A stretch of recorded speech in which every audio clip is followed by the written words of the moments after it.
Muy bien, jóvenes, entonces tengan ustedes buenas noches. Vamos a iniciar las sesiones hoy día con un laboratorio que nos va a permitir solucionar diagramas de bloques, pero usando el MATLAB, ¿no? Vamos a crear un diagrama de bloques pequeño. Aquí vamos a tener una señal de entrada RDS, tal cual se ve en la pizarra. Vamos a salir después a un bloque G1DS para después continuar e ir con un bloque suma, más menos, y irnos a otro bloque G2DS. ¿Ok? De G2DS vamos a realimentarnos con un G3DS y de acá se va a realimentar negativamente hacia acá.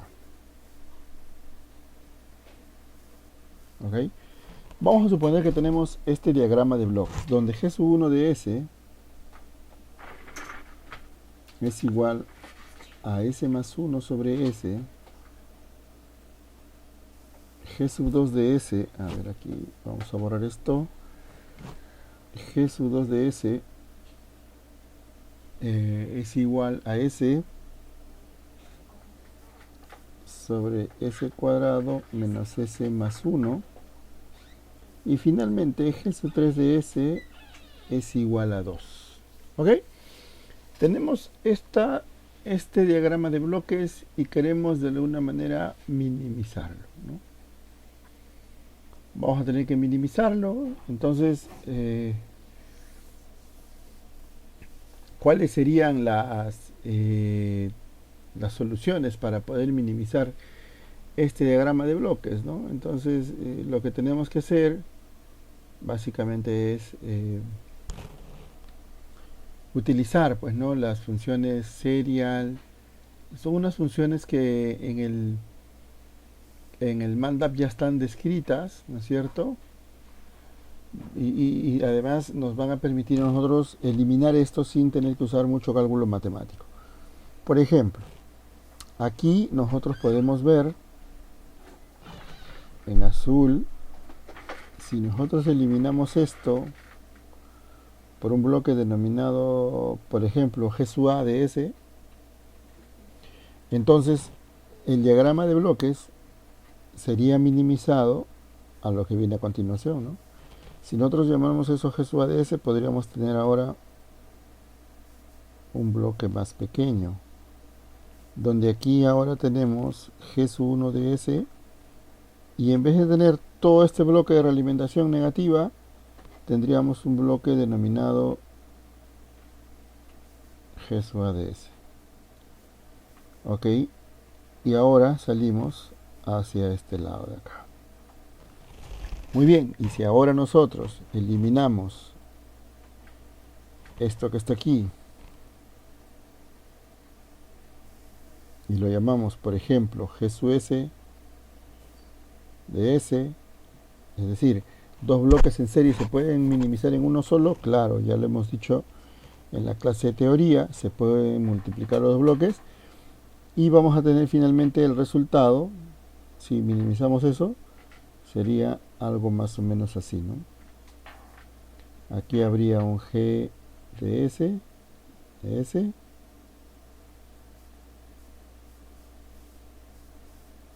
y esto iría así. Y finalmente yo puedo eliminar todo esto otra vez, ¿no? Porque todo esto es otra vez un bloque de realimentación negativa. Yo lo puedo volver a eliminar y obtener lo que estamos buscando, ¿no? Un solo bloque G total de S que simplifica todo este bloque inicial. Para lograr esto, nosotros esto en la primera etapa, esto lo que ustedes ven aquí, ¿no es cierto? Esto que está aquí, todo esto que se ve aquí, no es nada más que un sistema en lazo cerrado con realimentación negativa, en cuyo caso es una forma canónica, lo hemos visto en teoría. Yo lo puedo simplificar no utilizando las ecuaciones que se mostraron en su momento en la teoría, y esto es matemáticamente hablando igual a G sub 2 sobre 1 más G sub 2 por G sub 3 de S. Teniendo los valores de G sub 2 y G sub 3 se puede eliminar todo esto que está acá. Sin embargo, no lo vamos a hacer porque lo vamos a hacer con MATLAB. Pero claro, si yo esto lo elimino y lo dejo como un solo elemento, utilizando la realimentación negativa, entonces este elemento se convierte en uno solo, en este GDA. Pero este GDA estaría en serie con G sub 1 de S. Entonces, como todos están en serie, yo podría eliminar estos dos elementos de una serie, ¿no es cierto? Y ponerlos en serie. En serie lo que se hace es se multiplican los numeradores, polinomio por polinomio, y los denominadores polinomio por polinomio. Y se tendría un solo elemento, el G sub S, que hemos denominado. Y este G sub S estaría con realimentación negativa otra vez por este lado, y yo lo que tendría que utilizar ahora es otra vez la forma canónica del sistema de realimentación negativa, y yo puedo obtener de todo esto un solo bloque que vendría a ser esto. Claro, con la salvedad de que es cuando usted tiene esto que está acá, aquí no hay bloque, esta es la realimentación negativa porque acá es negativo, pero aquí no hay bloque, ¿no? Entonces, cuando no hay bloque, lo que está pasando es que acá hay un 1. Esto es como si fuese un 1. ¿Ok? Como si fuese un 1. Si usted se da cuenta, aquí es negativo, ¿no? Igual que aquí. Igual aquí también es negativo. Entonces, lo que vamos a hacer simplemente es otra vez aplicar los conceptos de la realimentación negativa y convertirlo en un solo bloque. Para poder lograr esto, lo que vamos a hacer es aplicar, cuando es una realimentación negativa, el concepto de feedback. ¿Qué es feedback? Es una función de MATLAB que te permite cerrar este lazo y obtener uno solo. Por ende, aquí también utilizaremos la función feedback. Y aquí vamos a utilizar la función series. La función feedback de MATLAB y la función series nos permiten eliminar los elementos en serie en el caso de las series y los elementos de realimentación negativa en el caso del feedback. Vamos a utilizar estas propiedades para que en vez de sacarlo nosotros numéricamente, lo podamos sacar a través del MATLAB. ¿Y cómo vamos a hacer eso? Pues ahora se los explico.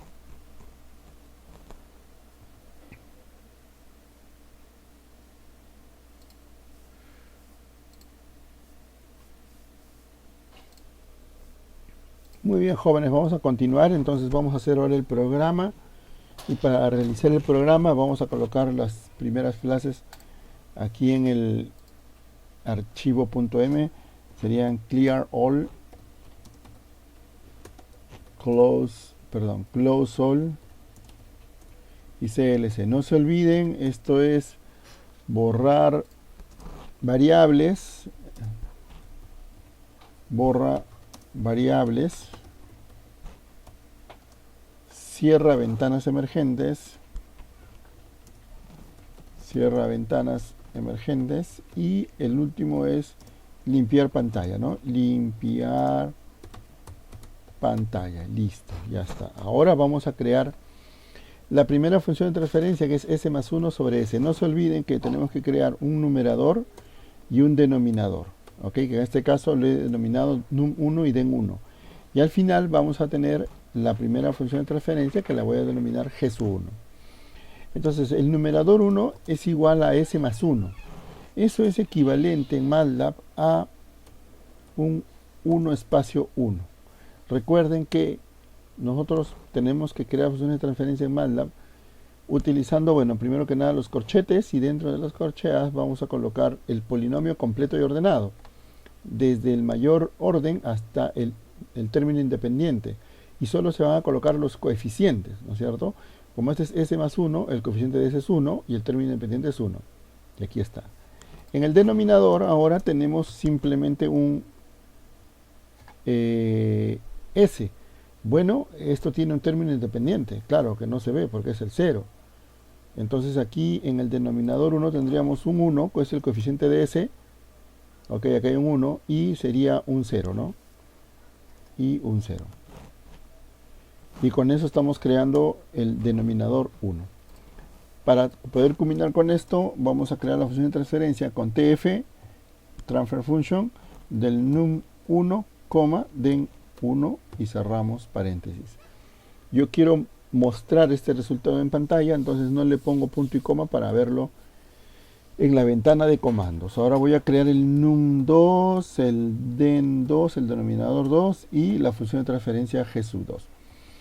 El denominador 2, como se puede ver aquí, es un S con coeficiente 1 y bueno, el término independiente es 0. Otra vez creamos un 1, o espacio 0 y le ponemos un punto y coma para que no se muestre este valor. En el denominador tenemos S cuadrado, coeficiente 1, menos S, coeficiente menos 1 y el término independiente 1. Entonces aquí tenemos un polinomio de segundo orden cuyos coeficientes son 1, menos 1, hay caracoles, perdón, aquí, 1, menos 1 y 1. Esto que está aquí representa a este polinomio, S cuadrado menos S más 1. Finalmente, la función de transferencia g2 es igual a la función de transferencia de num2, denominador 2. Sin punto y coma para que se muestre. El g3 es igual a 2. Ya está. Punto y coma. Muy bien, entonces vamos a determinar la función de transferencia total. Y como hemos dicho, primero vamos a aplicar un feedback entre g2 y g3, realimentación negativa. Muy bien. Entonces voy a colocar así que g es igual al feedback. Cuando tú le pones feedback, él ya se entera que es el resultado de el cálculo de g2 y g3. Entonces colocamos g2, g3, si gustas pones menos 1 o si quieres también lo dejas. ¿Por qué? Porque con menos 1 es realimentación negativa, con más 1 es realimentación positiva. Si es realimentación negativa, basta con dejarlo en g3 y él ya entiende por defecto que es realimentación negativa. Ya creé el feedback de g2 y g3 en realimentación negativa. Ahora g con g1 están en serie. Entonces, el g de s, que es el g de serie, es igual a la función series de g1, g de a.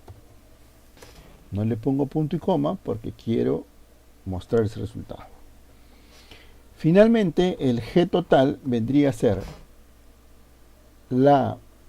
el feedback, aquí en la pizarra se puede ver el feedback de g sub s con 1, ¿no? Porque hemos dicho si no hay bloque, eso se entiende que es un 1. Feedback en el lazo directo va, en la trayectoria directa va g sub s, puedes colocar 1, y le decimos menos 1 para que entienda que es de realimentación negativa. Bueno, podemos guardar y correr el proyecto. Vamos a la ventana de comandos y aquí ya se ven los resultados, ¿no? Los resultados. Como se puede ver aquí, la función de transferencia total es igual a s cuadrado más s sobre s cubo más 2s cuadrado más 2s. Ok, aquí todavía se puede seguir simplificando, ¿no? Porque esto quedaría s más 1 sobre s cuadrado más 2s más 2, ¿no? Ese sería el resultado. Pero bueno, el MATLAB lo muestra tal cual, ¿no? No lo simplifica. ¿Okay? Pero ese es el resultado, finalmente es el resultado. Y aquí me muestra, como no le he puesto punto y coma, g sub 1, s más 1 sobre s, g sub 2, s entre s cuadrado menos s más 1. El g sub a es s entre s cuadrado más s más 1, y el g sub s es todo este valor para que finalmente el g total nos salga esta función. Podemos ahora, por ejemplo, ingresarle un escalón unitario. Sí, sí podemos. Voy a colocar figure 1. ¿Qué es figure 1? Cuando ustedes quieren dibujar varios plotes dentro de un mismo gráfico, usamos la función subplot, que ya lo vimos. Subplot. ¿Se acuerdan? 211, 212, 312, 321. Se van creando una especie de matrices de gráficos en uno solo. Pero si queremos trabajar con gráficos diferentes sin que estén unidos en un solo gráfico, podemos usar la función figure 1 y voy a llamar a la función step de g total y voy a habilitar un grid. Lo corro y vamos a ver qué pasa con el gráfico. Está pensando el sistema. Vamos a ver, ya salió. Ya miren cómo sale. Este es el resultado de esta función de transferencia. Finalmente, parte de cero, nunca llega a la unidad, ¿no? Y digamos, en forma natural, su dinámica se extingue más o menos en el segundo 4 y a partir de ahí ya es estado estable, ¿no? Por lo tanto, la planta es estable, ¿no? Esa planta es estable. ¿Y cómo sabemos que es estable? Bueno, por la figura. Pero si tú quieres evaluar si la planta es estable o no, podrías hacer uso de la teoría que nos dice que si encontramos las raíces del polinomio, tanto del numerador como el denominador, denominados polos y ceros, podemos evaluar si alguno de los polos cae en el semiplano positivo, ¿no es cierto? Entonces será inestable. Pero si no existe ningún polo en el semiplano positivo, entonces el sistema será estable. Vamos a guardar los ceros en una variable llamada ceros y voy a hacer uso de la función cero. ¿Cero de quién? De g total. ¿Qué hace esta función? Me determina los ceros del sistema, es decir, iguala el numerador a cero y saca las raíces. Y voy a guardar en la variable polos igual a la función pole. ¿Pole de quién? De g de t. Pole me permite saber o determina los polos del sistema. ¿Cómo lo hace? Es simplemente igual a cero el denominador y me encuentra las raíces. Muy bien, vamos a correr esto.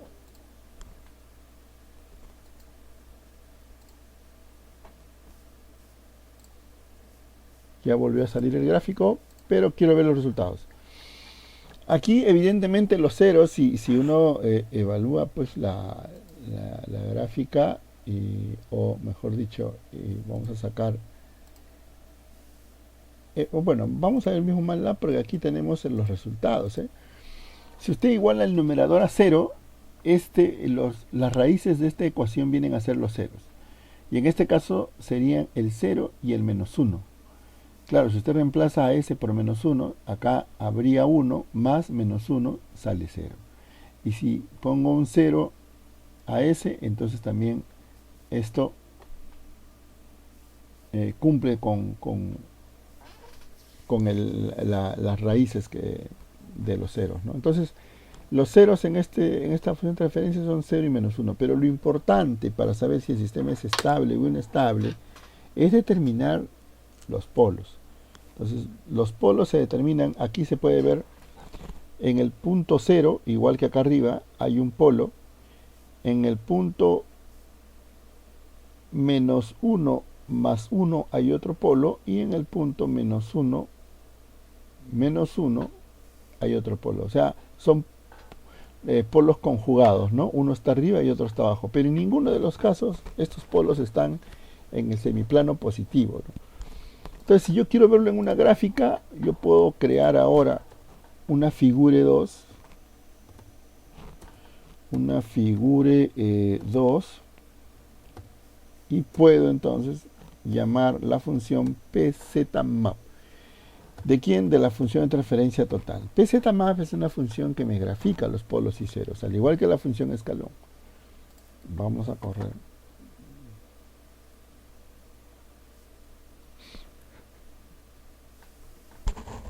Ya están los resultados y lo último que me saca es la gráfica de los polos. Mira, hay dos polos efectivamente, como indica aquí la ventana de comandos, ¿no? un polo en 0 y otro polo en -1. Perdón, un 0 en 0 y un 0 en -1.